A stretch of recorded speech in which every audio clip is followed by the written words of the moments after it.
본 컨텐츠는 매니페스트 1. 특수교육 영역별 선택형 기출 분석집을 활용하기 위한 수업입니다. 관련된 문제를 보면서 우리가 어떻게 선택형 기출 문제를 보아야 할지, 어떻게 정리할지에 대한 수업입니다. 그럼 지금 바로 시작하겠습니다.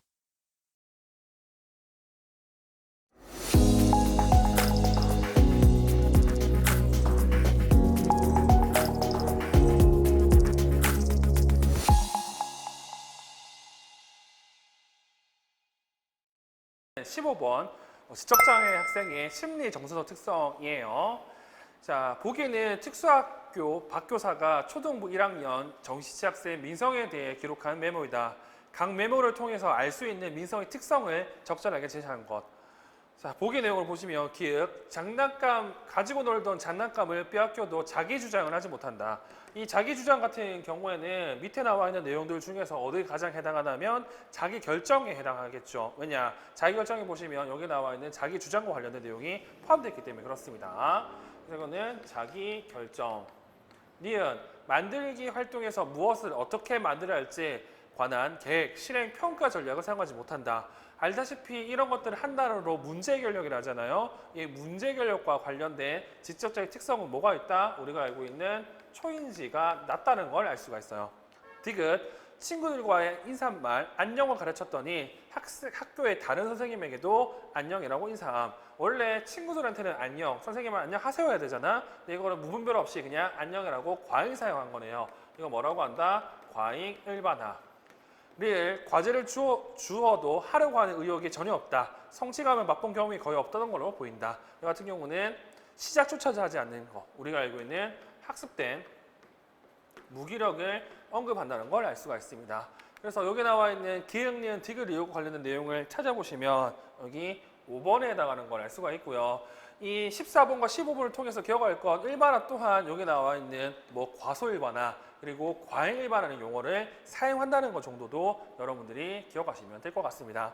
그리고 이 문제 같은 경우는 이렇게 지속적 주의력 결함이라고 나오는데 이거 다른 말로 우리가 알고 있는 주의의 유지라고 생각하시면 됩니다. 자, 다음 문제 보도록 할게요. 다음 문제는 16번 문제고요. 학령기 교육제 접근과 관련된 기능적 생활중심 교육과정 내용이에요. 지금도 이 부분에서 시험 문제 많이 나오죠. 자, 김 교사는 구어적 의사소통이 어려운 중도 중복장애 학생 A를 위해 음성 출력이 가능한 대체 의사소통 기기를 적용하기로 하였다. 김 교사가 그 기기에 미리 녹음할 구어적 표현을 알아보기 위해서 다음 같은 사용한 접근 방법으로 가장 적절한 것 이렇게 되어 있습니다. 그래서 지금 16번 내용을 보시면 이런 내용들이 나오잖아. 뭐 스크립트 일과표, 그리고 뭐 언어 정원 접근법, 그리고 생태학적 목록법, 그리고 일반 사례 교수법. 뭐 알다시피 스크립트 일과법 같은 경우에는 스크립트를 이용해가지고 뭘 하겠다고 학생의 기능적 의사소통 능력을 향상시키는 방법이에요. 그리고 언어 경험 적법 같은 경우에는 뭐 최근 시험 문제 나오겠지만 학생의 경험을 이용해서 읽기, 쓰기, 말하기, 듣기를 가르친다는 거. 생태학적 목록법 같은 경우는 기능적 기술을 어떻게 평가하기 위한 방법이고요. 일반 사례 교수법 같은 경우에는 지역사회 중심 교수법을 효과적으로 하기 위한 전략이고 모든 자극과 모든 반응을 일련의 책으로 가르치는 방법을 일반 사례 교수법이라 합니다.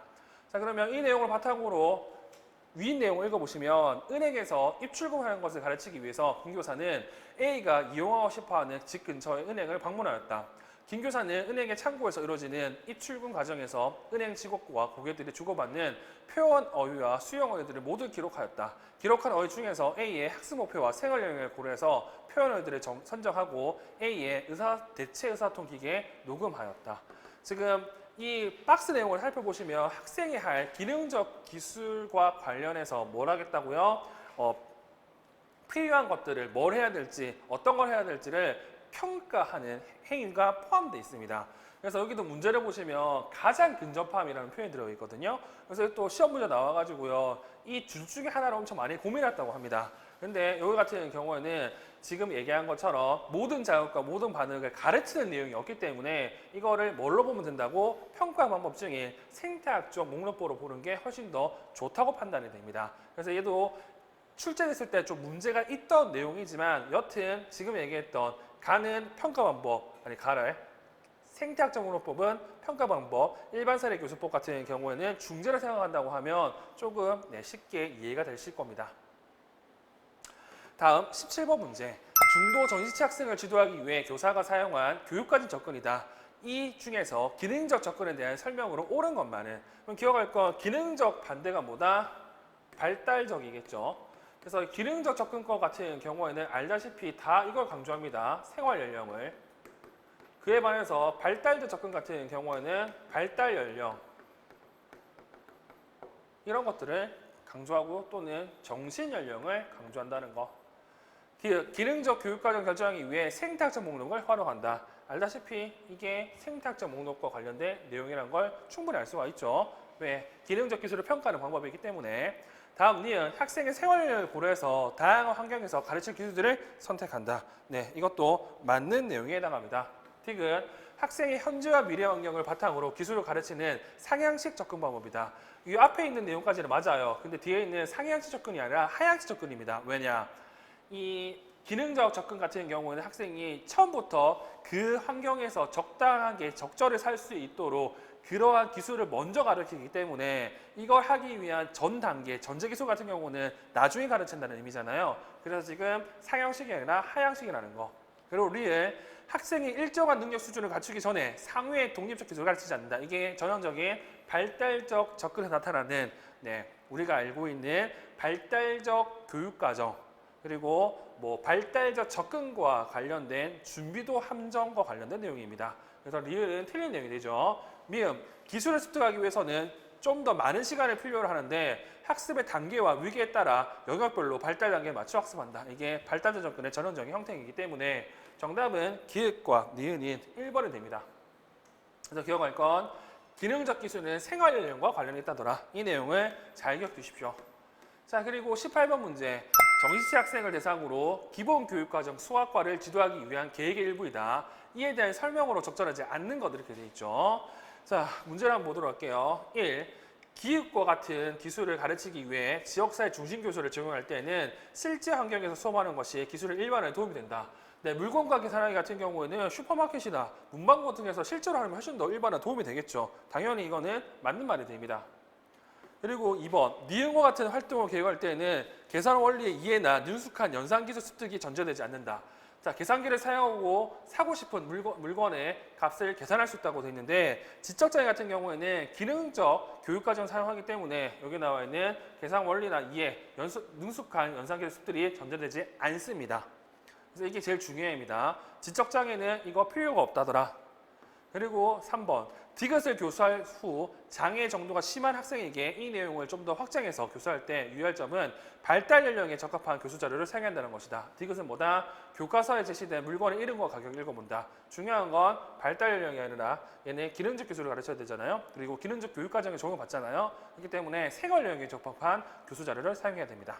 그래서 3번이 틀린 내용이 되고요. 이 문제도 나오고 나서 정답이 2번이나 3번이 엄청 많이 많았어요. 근데 알다시피 지적장애들 같은 경우는 기능적 교육과정을 적용받았기 때문에 이러한 연산 원리 그리고 습득은 의미가 없고요. 지적장애 이외에 지적인 문제가 없는 학습장애라든지 시각장애, 청각장애들 같은 경우는 이것들을 전제로 합니다. 그래서 이거 가지고 좀 논란이 많았다는 거. 자, 4번. 리레오 같은 계산기 사용은 학생으로 하여금 실생활의 문제 해결 과정과 전략에 더욱 초점을 맞추게 할 수 있다. 네, 정작 필요로 하는 이 문제 해결 과정에 조금 더 포커스를 맞출 수가 있습니다. 단순한 거에 에너지를 안 쓴다는 뜻이죠. 조금 더 유식하게 얘기하면 문제 해결 과정에 인적 자원을 많이 쓸 수 있다는 사실을 기억하시면 될 것 같고요. 다음 5번. 미용과 같이 실제적인 자료를 활용한 것은 기술의 자극 일반화를 촉진한다. 자, 미은 광고지에서 교사가 정해준 물건값을 총액을 구해본다. 자, 이 같은 경우 여기 나와 있는 광고지나 다른 것들을 사용하면요, 당연히 자극 일반화를 촉진할 수가 있습니다. 그래서 우리는 디귿이 틀렸다는 사실을 좀 기억하시고 이것도 생활 연령과 관련했다는 것 정도는 알고 계시면 될 것 같습니다. 자, 다음 문제 보도록 할게요. 19번 문제예요. 자, 지역사회 중심 교수와 관련이 있고요. 문제에서 뭘 물어봤냐면 지역사회 참조 수업을 물어봤습니다. 알다시피 지역사회 중심 교수 같은 경우에는 하위 유형으로 몇 가지가 있죠. 첫 번째, 교실에서 역할론이나 동영상을 참고하는 모의 수업이 있을 거고요. 그리고 학교 내 시설을 이용하는 참조가 있을 겁니다. 그리고 실제 지역사회 이용하는 지역사회 중심 교수가 있죠. 자, 그렇게 봤을 때 참조 같은 경우는 학교 시설을 이용하는 거잖아요. 자, 여기 보시면 수영장 기술을 지도하기 위해서 학교 내 수영장을 이용하는 거, 기억, 맞는 내용이 되고요. 우체국 이용을 할 때 우체국을 가서 한다는 것 같은 경우는 이거는 중심이 되겠죠. 그리고 디귿, 음식점 이용 기술을 지도하기 위해서 학교 식당 메뉴를 본다라는 것 같은 경우도 마찬가지로 참조가 될 겁니다. 그리고 리엘, 은행 이용 기술을 지도하기 위해서 은행을 방문한다는 것 같은 경우도 중심이 되고, 미음, 지하철 이용 기술을 지도하기 위해서 학생들에게 교실 수업 중에서 지하철 이용 장면을 담은 동영상을 보여준다. 이거는 모의가 되겠죠. 그렇게 봤을 때 정답은 기획과 디귿인 1번이 됩니다. 그래서 현재 시험도 지금 보고 있는 이게 참조냐, 이게 모의냐, 이게 중심이냐를 많이 물어봐요. 그래서 이런 내용들을 확인하시면 좋을 것 같네요. 다음 20번 문제입니다. 교사가 중도 정시체 학생을 지도하기 위해 지역사회 중심 교수를 실시하고자 한다. 옳은 것을 보기에서 고른 것. 기억, 지역사회라는 의미 있는 자연적 맥락에서 기능적 기술을 가르치는 교수적 실제다. 네, 이게 예전 책에 나왔던 지역사회 중심 교수의 정의입니다. 이것도 여러분들이 기억할 필요가 있어요.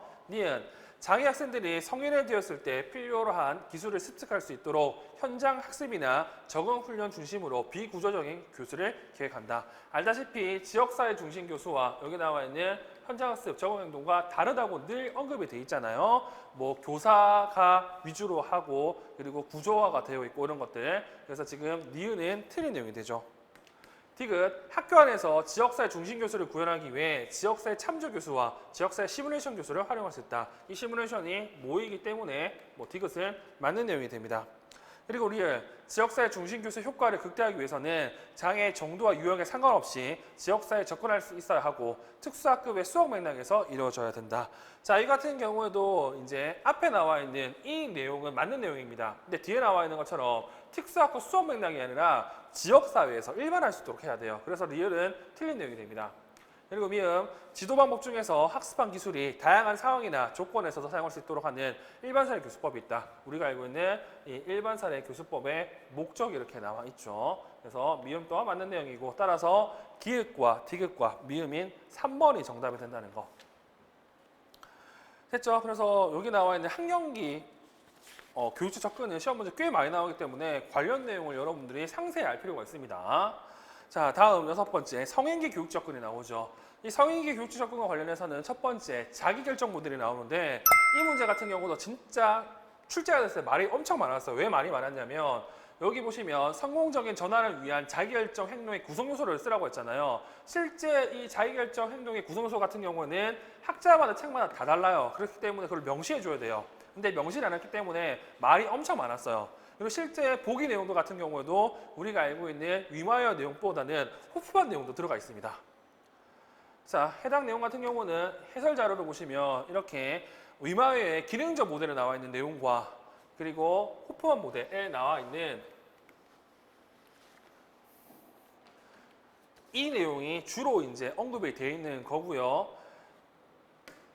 기출 문제를 보시면 기획, 독립성, 니은, 외적 통제서, 디귿, 문제 해결하기, 리을, 장애에 초점 맞추기, 미음, 갈등과 비판에 대처하기 이런 내용들이 나오는데, 자, 독립성은 자기결정과 관련이 있고 외적 통제 소재 이러면 자기결정을 해치는 내용이잖아요. 내적 통제 소재가 돼야 돼요. 그래서 니은은 틀린 내용이고, 디귿, 문제 해결 같은 경우는 우리가 알고 있는 의사결정과 그리고 선택하기와 관련된 내용이라고 알고 있죠. 그래서 디귿도 맞는 내용.